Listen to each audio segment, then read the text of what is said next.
Selamat pagi pemirsa, nekat betul ada bandar yang berani membuka markas judi online yang bermarkas di Hayam Wuruk Tower. Sang bandar ternyata sudah beroperasi 2 bulan lamanya di sana. 2 lantai gedung itu disewa dengan mempekerjakan 321 karyawan. Pemirsa, inilah editorial Media Indonesia di hari ini Selasa 12 Mei 2026 dengan tema Pantang Kalah Lawan Judol bersama saya Leonard Samosir. Dan Anda semua juga bisa ikut menyatakan pendapat Anda nanti dengan menelepon nomor 021 583 99 100. Dan pemirsa, pagi ini telah hadir bersama saya Ketua Dewan Redaksi Media Group, Elman Saragih. Bang Elman, selamat pagi. Pagi, Bung Leo. Sehat-sehat, Bang? Sehat. Kita melihat sesuatu yang mencengangkan, Bang. Tadi beritanya saya bacakan di headline news pukul 7. Ada lebih dari 300 orang, kebanyakan warga negara asing yang mengerjakan judi online di daerah Hayam Wuruk. Itu sangat dekat dengan pusat negeri ini. Pertanyaannya, Bang, apakah memang semudah itu Indonesia ini disusupi oleh bandar-bandar judi online atau seperti apa? Pesan editorial, Bang. Ya, memang sangat aneh ya. Artinya gini, 320 warga negara asing kok bisa lolos untuk membuka jaringan judi online di Indonesia, di Jakarta gitu kan. Lokasinya di Hayam Wuruk, Bang. Di Hayam Wuruk. Sangat dekat. Kok semudah itu gitu? Pertanyaannya, apakah aparat kecolongan atau memang ada oknum-oknum aparat yang meloloskannya kan gitu kan? Melindungi, meloloskan dan begitu. Bahkan sponsornya kan gitu. Sehingga memang ketika Bareskrim Polri bersama Polda Metro Jaya meringkus 320 warga negara asing itu dan 1 warga Indonesia itu, pastilah kita apresiasi. Sangat. Pertanyaannya, apakah hanya 1 orang Indonesia? Itu kan. Artinya gini, kalau menangkap 320 warga negara asing itu udahlah. Itu nggak terlalu sulit lah, nggak ada beban gitu kan. Pertanyaannya, apakah 320 warga negara asing ini mereka mengorganisir sendiri, mengurus sendiri, dan bisa menyewa gedung semewah di Hayam Wuruk 2 bulan nyaman, tenang, aman dan tentram. Nah, pertanyaannya, apakah benar hanya 1 orang Indonesia? Ini kan menjadi pertanyaan kan. Memang sehingga memang masyarakat sekarang meminta, tolong dong. Kalau ada 320 warga negara asing, lalu berapa banyak orang Indonesia yang terlibat, yang melindungi jaringan judi online internasional ini? Kita akan bahas itu, Bang Elman, dan pemirsa, nilai editorial Media Indonesia untuk hari ini Selasa 12 Mei 2026, Pantang Kalah Lawan Judol.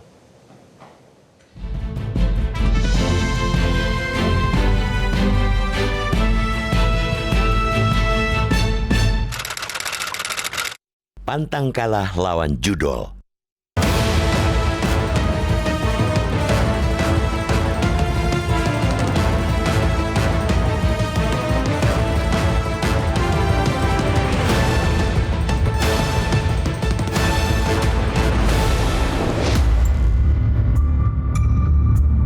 Nekat betul. Ada bandar yang berani buka markas judi online judol tak jauh dari kantor presiden, kurang dari 3 km jaraknya dari Istana Negara Jakarta.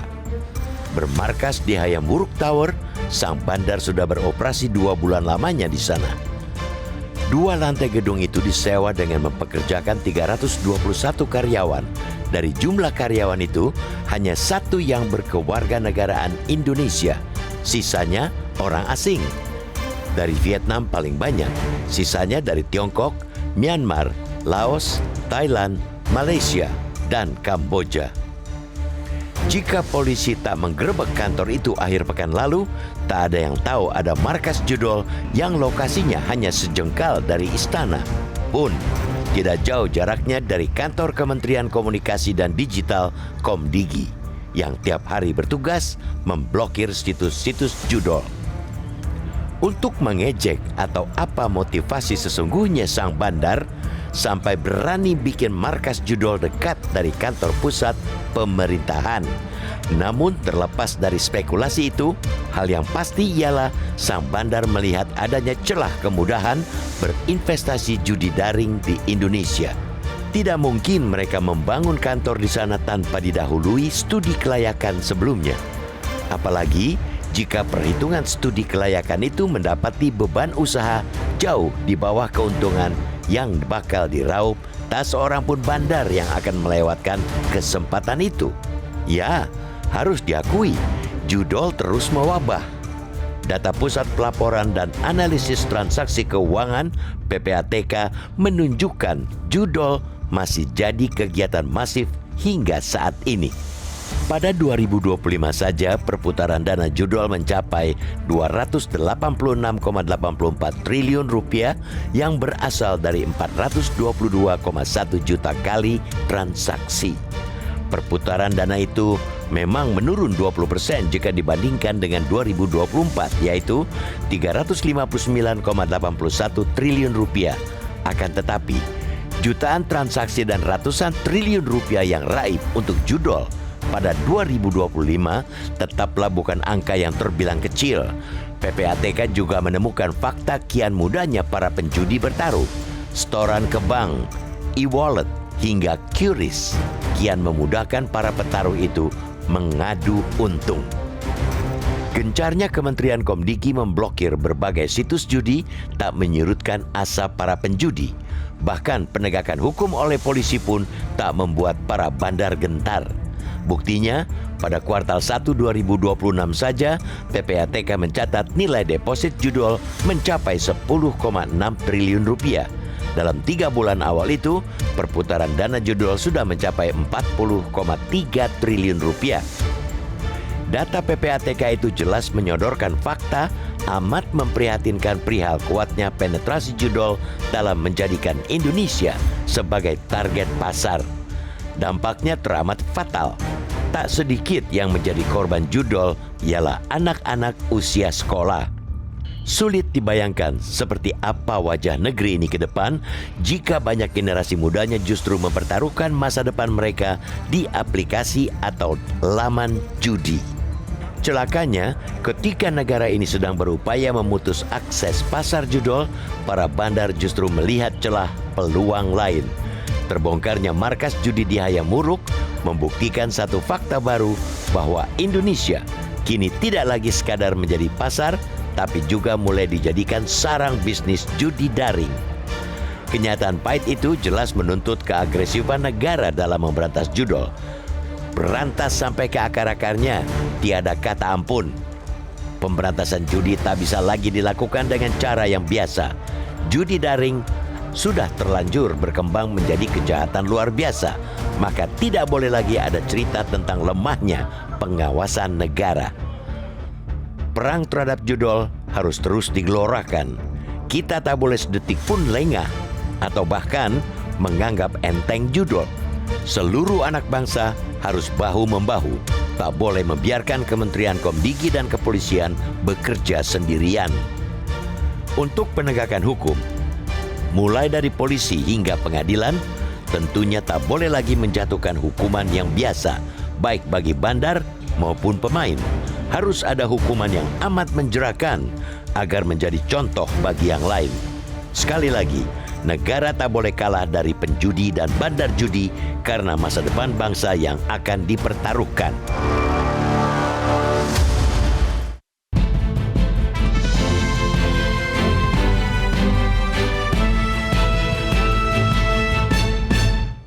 Di bagian berikut Anda bisa menyatakan pendapat Anda pemirsa terkait editorial pagi ini. Untuk saat ini tetaplah bersama kami.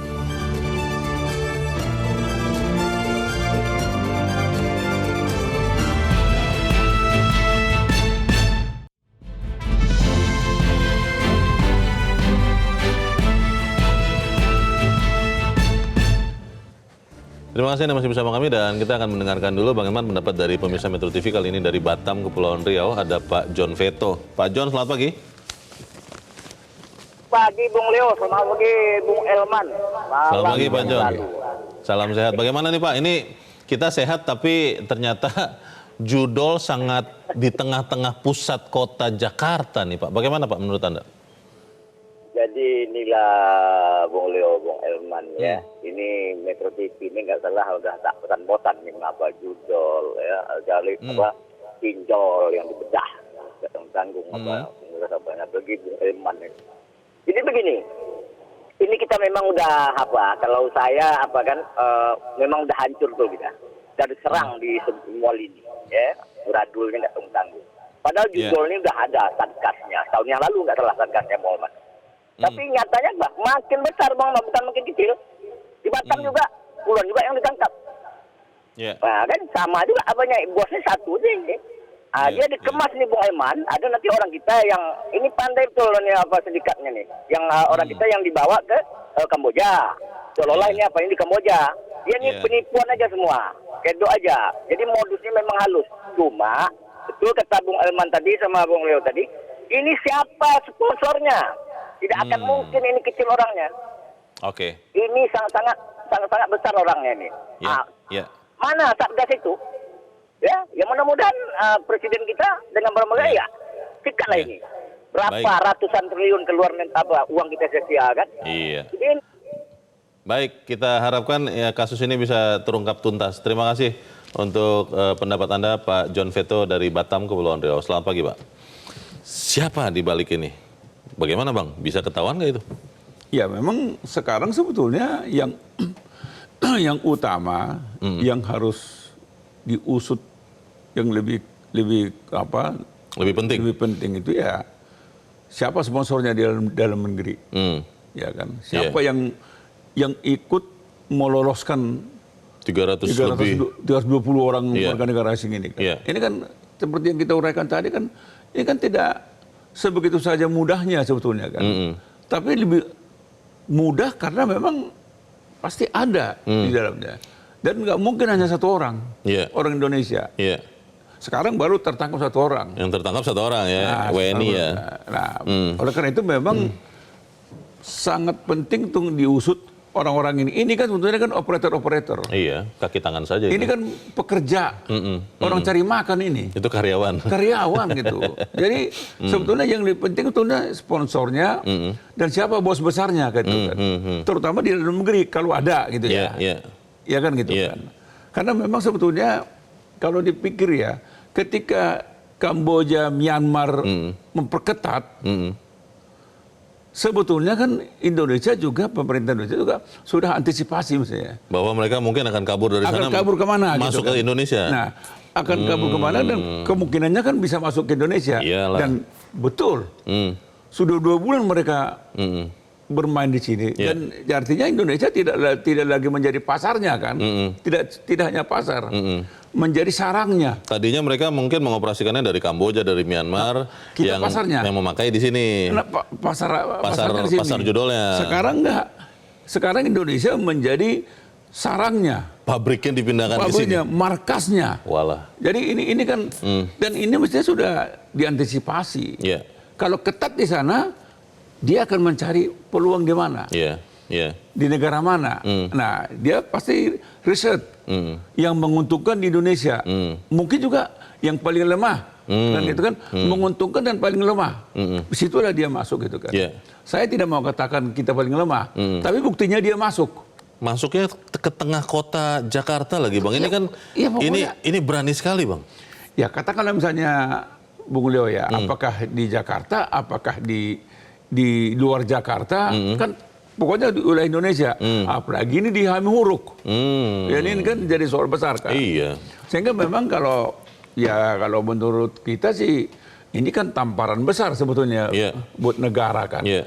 Kok kita ini kok nggak dianggap gitu loh. Nah Bang, sebetulnya kan kalau kita melihat untuk situs-situs judolnya sendiri sudah, saya tidak tahu jutaan mungkin yang sudah di take down oleh Kominfo dan Komdigi sekarang. Lalu kalau kita melihat juga polisi memperketat dan sampai sekarang ketahuan yang di Hayam Wuruk ini masih ada loophole, masih ada celahnya di mana nih Bang? Kan orang pintar kan selalu bilang sejuta diblokir muncul lagi. Muncul 100 juta. Itu kan gampang. Itu kan makanya bagaimana menghentikan situsnya kan gitu kan. Dan ini sebetulnya yang diperlukan adalah bagaimana aparat kita gitu kan, kerjasama aparat kita, Betul. Komdigi, kepolisian, imigrasi, Ini kan orang katakan OJK. Betul. Ini harus kerjasama. Ini kan mereka kan buat rekening kan, kan pasti akan menggunakan rekening. Pasti. Kok bagaimana rekening itu bisa lolos gitu kan? Kan itu kan bisa termonitor. Kok satu rekening itu kok bisa 24 jam bertransaksi. Ini kan patut dicurigai kan. Yang takutnya begini Bang, ini kan ketangkapnya di Hayam Wuruk, di pusat kota Jakarta, jantungnya Republik ini. Beberapa teman takutnya begini Bang, jangan-jangan ini hanya ujung dari gunung es. Tapi kita harus jeda dahulu, pemirsa tetap bersama kami, Editorial Media Indonesia, segera kembali.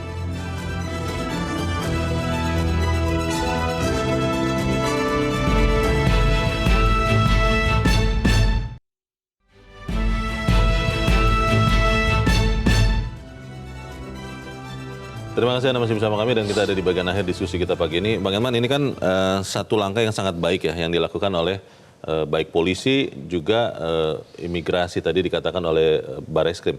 Pertanyaannya Bang, bagaimana kita bisa meyakinkan diri kita bahwa yang seperti ini tidak terjadi lagi Bang? Ini kan sangat nekat ini, bukanya benar-benar di tengah pusat Jakarta Bang. Bagaimana Bang? Ini sih bukan hanya nekat. Pokoknya segala-galanya. Artinya kalau menurut kita sih para bosnya ini sudah menganggap kita nggak ada apa-apanya gitu. Berani masuk loh. Nggak tanggung-tanggung. 320 warga negara asing. Eksis dia di Hayam Wuruk sana. Kan. Nah, tapi saya percayalah. Artinya kan Bareskrim bersama-sama dengan aparat yang lain pasti bisa lah. Kalau yang ini aja dia bisa bongkar, apalagi yang lain kan gitu. Tinggal memang seluruh artinya ya pemerintah juga harus membackup Bareskrim ini. Jadi nggak boleh nanggung. Ketika Bareskrim punya nyali membongkar ini, memang mereka harus di backup. Komdigi juga harus di backup. Oleh karena itu memang OJK, PPATK juga dengan imigrasi sama-sama, gitu kan. Jadi jangan hanya menyerahkan kepada kepolisian, ya kan gitu kan. Tapi semua harus sama-sama, gitu kan. Karena kalau tidak ada kerjasama, kalau ada yang bolong, di sana dia masuk, gitu. Celahnya ada ya, pintunya kan, gitu kan. Tapi ya kalau kita lihat cara mereka membongkar ini kan pasti cukup canggih juga ini kepolisian kan. Tinggal lagi memang yang mereka lakukan kemarin jangan hanya sekedar tontonan. Jangan hanya sekedar tontonan yang menarik. Wah, bagus. Kita tepuk tangan. Setelah kita tepuk tangan mereka bilang, udah kan. Rakyat udah senang kan. Kita kendorkan lagi. Kita kendorkan lagi. Jangan begitu. Jadi tepuk tangan yang kemarin, apresiasi masyarakat terhadap Bareskrim itu harus dipelihara gitu ya. Dan ini juga di pengadilannya juga harus dipastikan hukumannya berat Bang. Kan sering terjadi kita melihat gegap gempita di awal tapi ujungnya kita nggak tahu. Memang pertanyaannya kan gini Bung Leo kan. Ini orang ini yang ketika 20 orang ini kan sebetulnya kan karyawan. Kan mereka kan sebetulnya orang ini kan cari makan. Sama dengan warga negara kita juga yang sempat ke Kamboja. Mereka terpaksa kan gitu kan. Memang yang utama sebetulnya siapa sponsornya, dalangnya ini, siapa bos besarnya gitu kan. Jadi oleh karena itu rekeningnya itu harus langsung harus diblokir. Karena pasti ketahuan kok dari rekening. Ya, dan aliran uang itu kemana aja? Itu kan penting, harus diikuti. PPATK di situ. Nah, aliran uang itu mengalir kemana? Seperti Bengawan Solo, akhirnya kemana itu? Ketahuan juga itu kan. Nggak mungkin tiba-tiba hilang. Nggak mungkin. Jadi siapapun yang menerima ini, asal ketahuan kalau serius.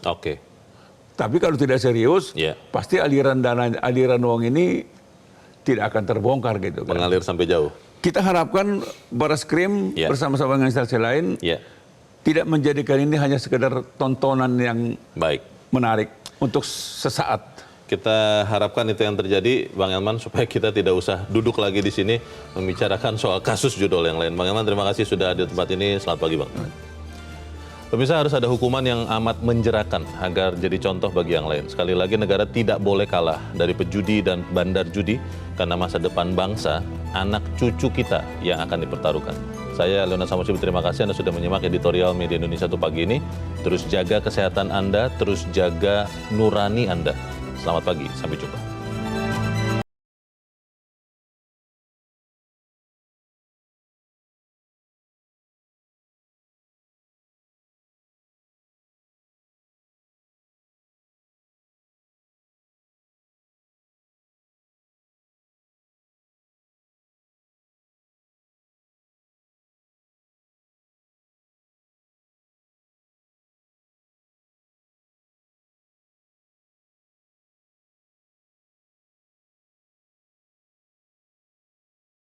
Jelajahi cara baru mendapatkan informasi. Download Metro TV Extend sekarang.